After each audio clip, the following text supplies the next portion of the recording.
অনেক বাচ্চাকেই দেখা যায় তারা ছোটোবেলায় চুরি করে, মিথ্যা কথা বলে, অন্যদের ব্যাগ থেকে না বলে জিনিস নেয় এবং তারা স্কুলে যখন থাকে ক্লাসের নাম করে তারা অন্য জায়গায় চলে যায় বা স্কুল থেকে পালিয়ে যায়।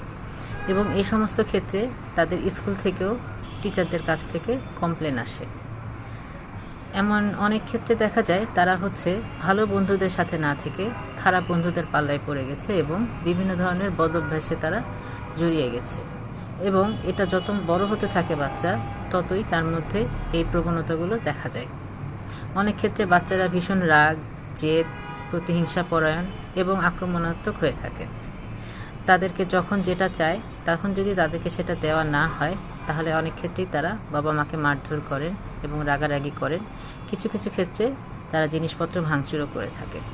সেই সমস্ত ক্ষেত্রে বাবা মা যেটা করে থাকেন, তাদের রাগ কমানোর জন্য সাথে সাথেই তাদেরকে সেই জিনিসটা দিয়ে দেন।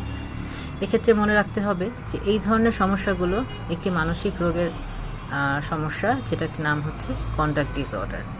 এই কন্ডাক্ট ডিসঅর্ডার আসলে একটি মানসিক রোগ, যেটা বাচ্চাদের শুরু হয়ে থাকে এবং এটা যত বড় হয় তত বাচ্চাদের মধ্যে এটার রোগের প্রবণতাটা বেড়ে যায়।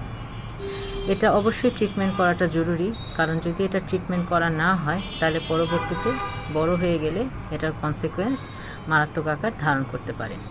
বিভিন্ন কারণে এই কন্ডাক্ট ডিসঅর্ডার হয়ে থাকে।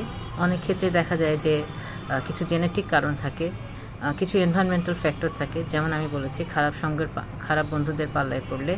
কিছু কিছু ক্ষেত্রে দেখা যায় যে পরিবার, বাবা মাদের মধ্যে বিভিন্ন ধরনের সমস্যা থাকে, ডোমেস্টিক ভায়োলেন্স থাকে। কিছু কিছু বাচ্চারা চাইল্ড অ্যাবিউজের শিকার হয়, তারা বলতে পারে না। বা কিছু কিছু ক্ষেত্রে দেখা যায় পরিবারের মধ্যে অশান্তি লেগেই থাকে। কিছু কিছু ক্ষেত্রে দেখা যায় বাচ্চারা হয়তো যে জিনিসটা চায় সেই জিনিসটা বাবা মার কাছে ঠিকমতো তারা বলতে পারে না, কারণ তারা খুব কড়াকড়িভাবেই প্যারেন্টিং করে থাকেন বাবা মারা। এবং এছাড়াও দেখা যায় এই সমস্ত বাচ্চাদের বিভিন্ন ধরনের পশু পাখির প্রতি একটা আক্রমণাত্মক মনোভাব থাকে। অনেক ক্ষেত্রে তারা পশু পাখিকে উপর থেকে ফেলে দেন বা তাদের দিকে ঢিল ছুঁড়েন বা অনেক ক্ষেত্রে তাদেরকে মেরেও ফেলে। এবং এই ক্ষেত্রে দেখা যায় যে তাদের মধ্যে রাগের প্রবণতাটা অনেক বেশি।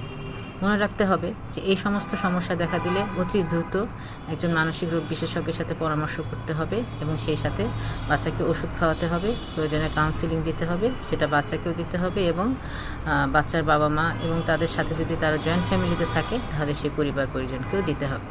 মোট কথা, চিকিৎসা ছাড়া এই রোগ ভালো হওয়া সম্ভব না। শুধুমাত্র কাউন্সিলিংয়ের মাধ্যমে এই রোগ ভালো করে দেওয়া সম্ভব নয়। এক্ষেত্রে অবশ্যই বাচ্চাকে আচরণগত শিক্ষা দিতে হবে এবং বাবা মাকে ধৈর্য ধরে চিকিৎসা করতে হবে। ধন্যবাদ।